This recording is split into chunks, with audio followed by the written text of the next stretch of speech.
Hello everybody, this is Terry Jeanette, and today we're going to be making a beaded Blythe pull charm, or you can use it as a zipper pull on a bag or maybe a journal or whatever.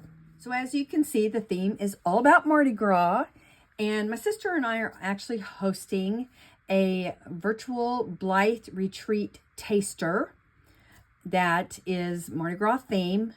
Crew of Blythe, Blythe Dolls here, and we have different workshops that we both are presenting. This one is one of them, and I do have some kits in my Etsy shop that are available. You do not need them for this, but in the kit for the charm here, there is a 6-inch piece of 20 gauge wire. Now, like I said, you don't need the kit. You can cut your own 6-inch piece of wire. Let me move her over, put this here like this so we can see this. And then also in the kit is a fleur-de-lis charm, but you can use whatever charm you want. And a lobster claw, you do need that. And let's see, we need 2 yellow beads, 2 green beads, and 2 purple beads. There we go.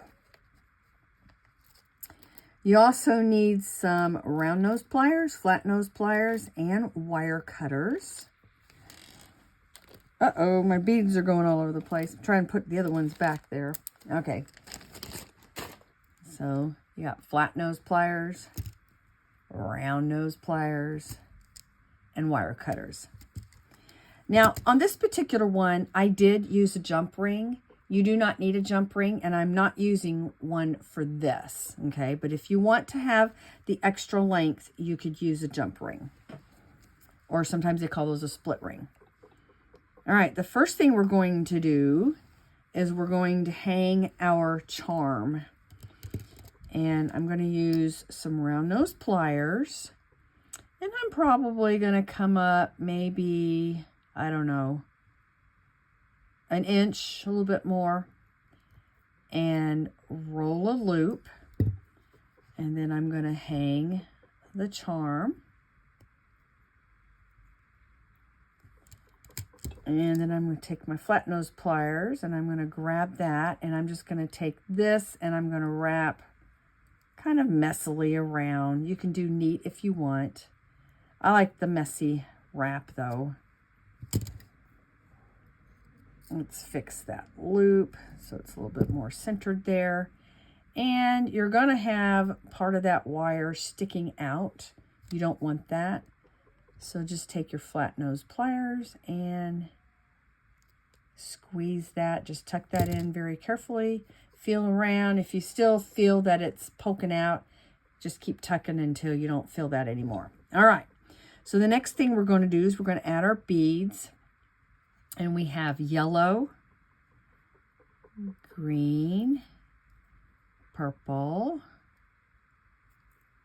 and then yellow, green, and purple. Okay.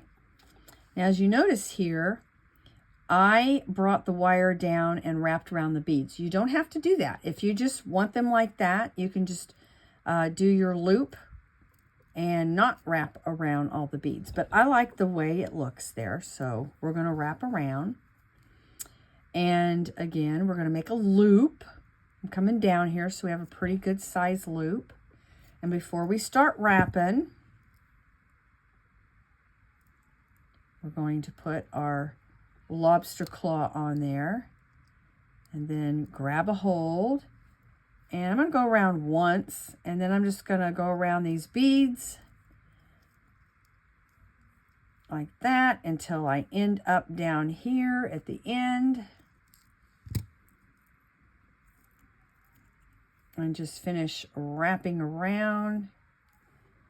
And again, tucking that wire in. And we are finished.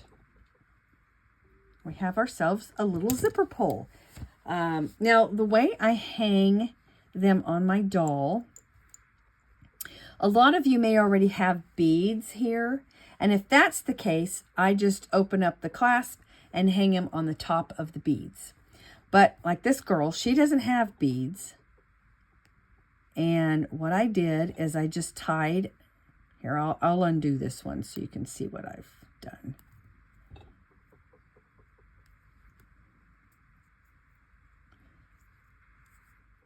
All right, so this is usually what you have here.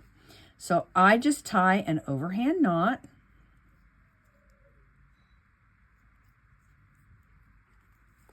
Like so. And before I tighten that knot, I just open up my lobster claw and put it in there, and then just kind of maybe slide the knot up a little bit. And there we have a little charm that we can change out with the outfits. There we go. Thanks for joining me. Y'all have a great day. This is Terry Jeanette, signing out for now. Bye-bye.